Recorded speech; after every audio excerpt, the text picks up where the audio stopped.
Hey everyone, Dr. Adam with Chirosport. Statistics show that 8 out of 10 Americans are expected to experience back problems at some point during their lifetime. And according to a study done by the CDC in 2013, the numbers are going up. More than half will experience back pain when the majority of their workday was spent sitting. In fact, back pain costs employers around $13.5 billion every year. So whether you're dealing with back pain today or looking to prevent future problems, today we'll give you some tips on what you can do and what you can expect in our office. As a functional movement expert, I have experience looking at the way people move in relation to their pain. For many, the location of the pain isn't the location of the problem. Let me explain.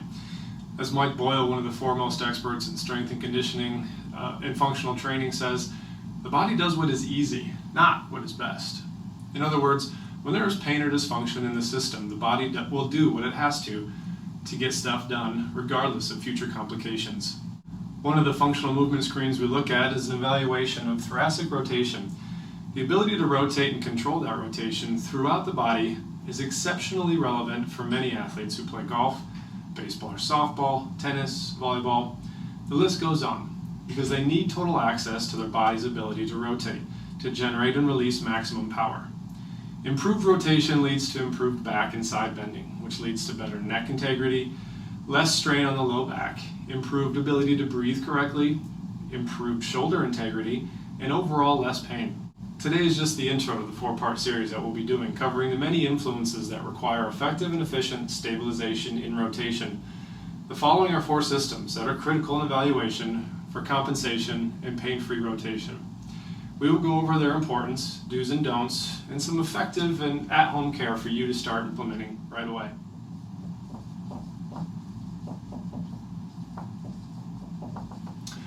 Starting with the thoracic spine itself, the spine is designed to disperse compressive forces and protect the spinal cord. It's also designed to allow movement. This is important to remember because once you stop moving, your quality of life plummets. Remember that next time you're a marathon sitting at your desk, hunched over, commuting in your car, engaged in digital media, or supporting loved ones at ball games. Those hours add up. That poor posture limits your ability to rotate and increases the stress on your discs, which further speeds up a degenerative process. Furthermore, it has a compensatory mechanism on the discs of the low back, causing their abnormal wear as well.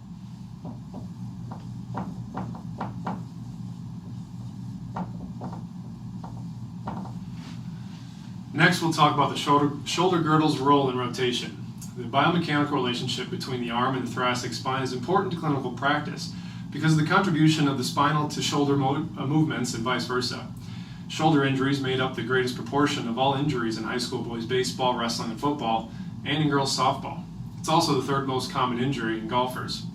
Immobility and instability in the shoulder girdle can also place added stress on the surrounding joints, which include the cervical spine, thoracic spine, the elbow joint, and wrist. Next is a topic that truly should be evaluated in every sports physician's office: the core and the system of stabilization. It is here where a lot of weaknesses develop when muscle systems aren't used correctly. In order for athletes to generate power, they need to use their lower body, where their biggest muscles lie. But for that power to get transmitted into the upper extremity, it must first pass through the core. Weakness or inefficiency here, and you're already behind.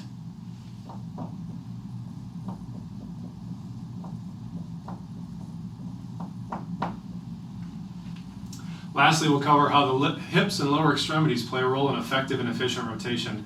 One thing we haven't talked about yet is the idea of proximal stability for distal mobility. The better we can stabilize in the core and spine, the better our extremities can move in an uncompromised way. If your hips and legs are working more like a brake pedal than the gas pedal, you aren't going anywhere.